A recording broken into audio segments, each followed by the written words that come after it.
Do what thou wilt shall be the whole of the law. This is John Sewell. Welcome back to our ongoing series on composition for the Rites of Eleusis by Elusive Productions. In this installment, I'm going to talk about musical themes. The theme is the material, usually the melody, around which the bulk of the composition revolves. Now, as children, many of us may have been exposed to Peter and the Wolf by Sergei Prokofiev.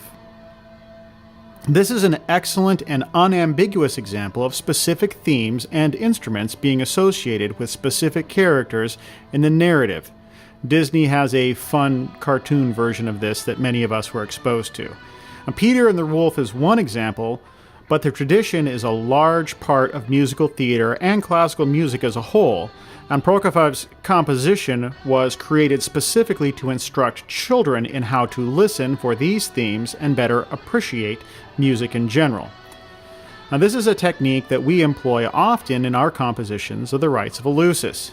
Occasionally it is subtle or obscured by implementation of non-standard time signatures. Other times it's overt. As a recent example, we can look at the Artemisia March from the Rite of Mars.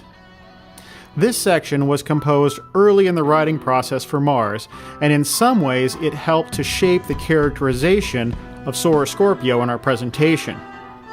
Being early in the composition process, I was looking for inspiration on how this might capture the flavor of Mars.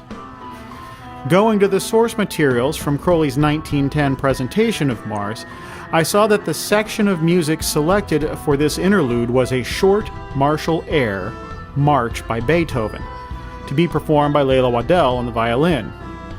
Looking to YouTube, like one does, I found a recording of Beethoven's Turkish March arranged for piano. Now, I listened to this and I loved the staccato piano and the overall temperament of the piece, but I wanted to connect the mood more directly with the rites as a body of work, so I incorporated a theme. In this case, I crafted an arrangement using the melody and chord structure of Isis Mi as composed by Melissa Holm for the Rite of Venus. I slowed down the march just a little to create a slightly more deliberate marching tempo, and I kept that staccato punch that was so nice in the Beethoven presentation, and basically used the chord structure from Isis Mi to create the firmament of the music. After several iterations of this arrangement, 4 or 5 at least, I passed the music off to Sunny Larson, and she created the viola composition. Sunny and I have been working together since the Rite of Venus in 2007, although she first joined us on stage for the Rite of Mercury in 2010.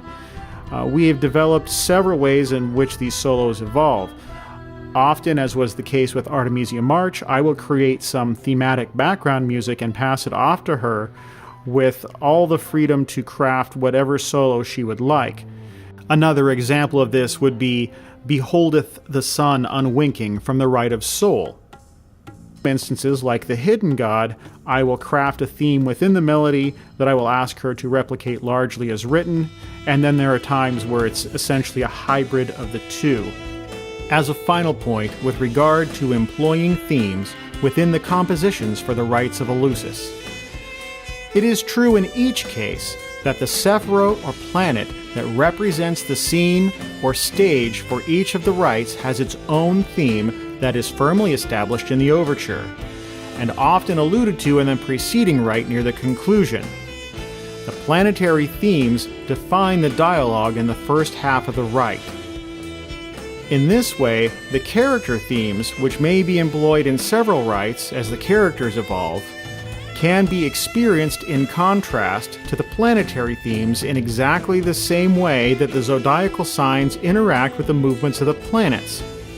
The intention is for the entire process to become a protracted, musical meditation on the relationship between the planetary spheres and the personality types represented by the signs of the zodiac, as this is presented in real time on a stage for the amusement, edification, and entertainment of the audience. Love is the law, love under will.